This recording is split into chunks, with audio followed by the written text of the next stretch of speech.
The moment Meghan Markle walked onto the Daily Show stage, the atmosphere shifted. Jon Stewart, known for his sharp wit and controlled interviews, forced a smile that didn't quite reach his eyes.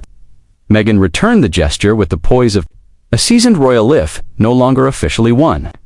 The audience clapped enthusiastically, unsure whether they were witnessing a casual guest appearance or a cultural flashpoint in real time. From the outset, their dialogue was stilted. Jon opened with an innocuous joke about LA traffic, but Meghan, perhaps, sensing an undercurrent, deflected with a vague reference to the cost of freedom. The audience laughed, but nervously. Jon raised an eyebrow. "Let's jump in, shall we?" he said. And jump in they did, stray into the deep, icy waters of race, media ethics, and monarchy. The tension didn't build, slowly it ignited. A clash of idealisms wrapped in designer clothes and broadcast lighting. Asterisk at first it seemed like a routine grilling. Jon pressed her about contradictions in her interviews. "You've spoken about wanting privacy," he began, "yet your documentary gave us a front-row seat to your entire life." "Help me understand," Meghan bristled. "Privacy doesn't mean invisibility, Jon," she said, leaning forward. "It means control. It means telling your story on your terms, not through the lens of a press that profits from vilifying you." The audience offered polite applause, but Jon wasn't done. "Right, but when you tell your story, you leave out parts that make people uncomfortable. Like the staff at the palace who claim," Meghan interrupted sharply, "false narratives." Jon tried again. "Even if some of them were false, don't you think your version is curated?" Meghan stared, icy. "Everyone curates their lives, even comedians hiding behind satire." A collective "oh" rose from the crowd. The room had turned into a chessboard, and both players had just sacrificed their queens.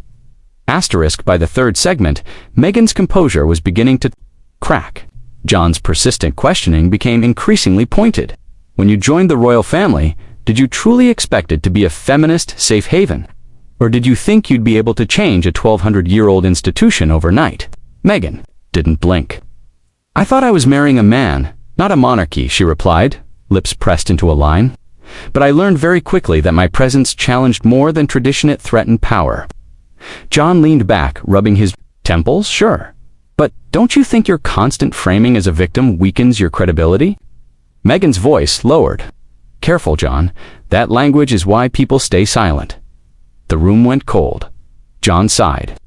"I'm not minimizing your pain, Meghan, but you're here, in the biggest media machine on the planet, calling others manipulative. Do you not see the irony?" Meghan folded her arms, and for a long moment, said nothing. Asterisk the commercial break did nothing to thaw the studio. Meghan's team whispered urgently at the edge of the stage. Jon flipped through his note cards without looking up. When the cameras rolled again, the tension was suffocating. Jon went straight in. "Let's talk about your relationship with your father," gasps. Meghan's face froze. "That's not relevant," she said. Jon cocked his head. "You've made it relevant by addressing it in previous interviews." She fired back, "And I've set boundaries." "Are those not allowed here?" Jon hesitated. "Boundaries are earned, not demanded." The crowd didn't know whether to laugh or groan. Meghan rose a fraction from her seat. "Maybe this was a mistake," she murmured. Jon's voice sharpened.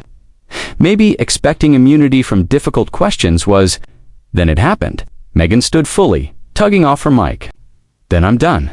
Jon blinked. "You're leaving. You asked for honesty," she snapped. "Here it is." And just like that, she walked off stage. Asterisk the audience, stunned into silence, watched the scene unfold as studio lights blazed and producers gestured frantically off camera. Jon sat motionless, staring at the empty chair Meghan had vacated just moments ago. Then he exhaled slowly and looked into the camera. Well, that happened. Some chuckled awkwardly. "I guess we'll be editing that for YouTube." But even his sarcasm was dimmed by the moment's wait. Backstage, Meghan was reportedly surrounded by security and her publicist, demanding immediate removal of the footage from broadcast. "He ambushed me," she said, loud enough for a boom mic to catch. "He wanted a spectacle," but producers shook their heads. "This is Live 2 tape. It's already out there." Within minutes, clips began surfacing online: TikTok, Twitter, YouTube, with its own angle, each claiming to show the truth. Some framed Meghan as brave, walking out on misogyny. Others said she'd crumbled under scrutiny. The war of perception had begun. Asterisk by sunrise the next morning. Hashtags like hashtag Meghan walks out and hashtag John V's Meghan trended worldwide. Morning shows dissected the confrontation with forensic enthusiasm. Memes exploded. One particularly viral one showed Jon Stewart holding up cue cards labeled truth while Meghan blocked them with royal crests. Meanwhile, Meghan's team went into overdrive. A formal statement was released claiming she had been lured into an ambush interview where journalistic integrity was replaced by theatrical aggression. Jon responded hours later on his podcast where he played the uncut audio and said flatly, "She came to speak.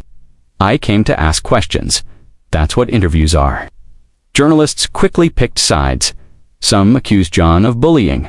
Others praised him for challenging celebrity narratives. But no one denied the power of what had occurred. It wasn't just a clash. It was a cultural moment hand. Both sides were fighting to control its meaning. Asterisk sponsors began to weigh in. A wellness brand that had recently partnered with Meghan pulled back its endorsement, stating that the current media environment has become too polarized. Jon's production team received threats. Meghan's security had to be tripled. A former White House press secretary tweeted, "This isn't just celebrity drama. This is what happens when platforms become battlegrounds for truth and trauma." Amid it all, Jon remained characteristically sardonic.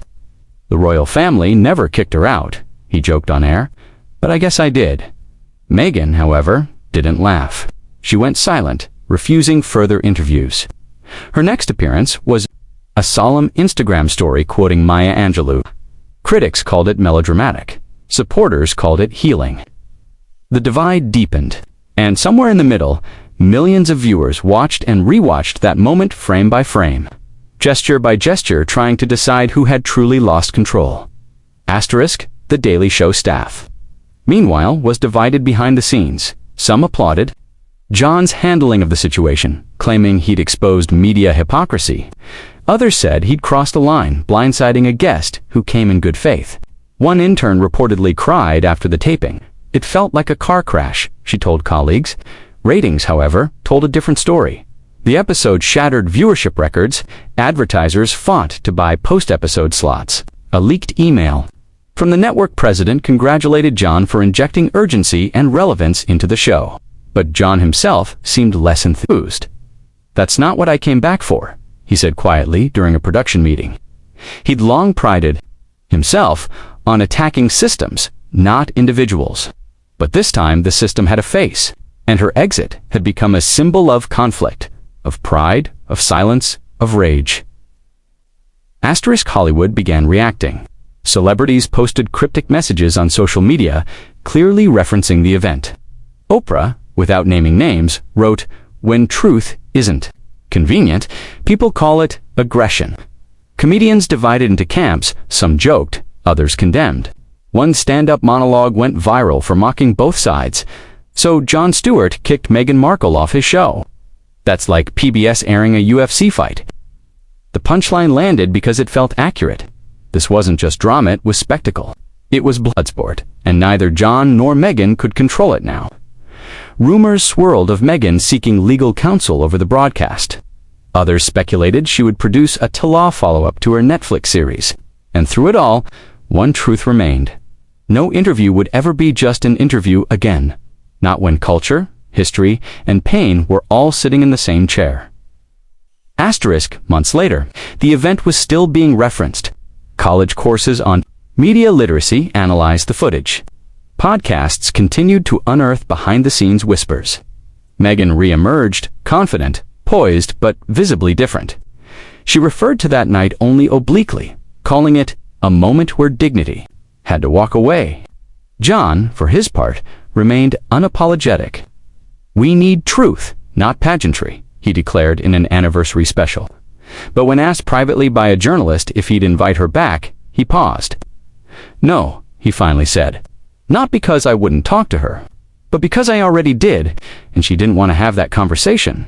It wasn't bitterness. It was fatigue. The kind that only comes after a war you didn't realize you were starting. But the audience, they hadn't had enough. Because, in an age of filters and control, watching someone break live was the rarest, rawest truth of all. In the days following the walk-off, Jon Stewart remained uncharacteristically silent, choosing not to address the viral clip or Meghan's abrupt exit on any platform. This silence only fueled speculation.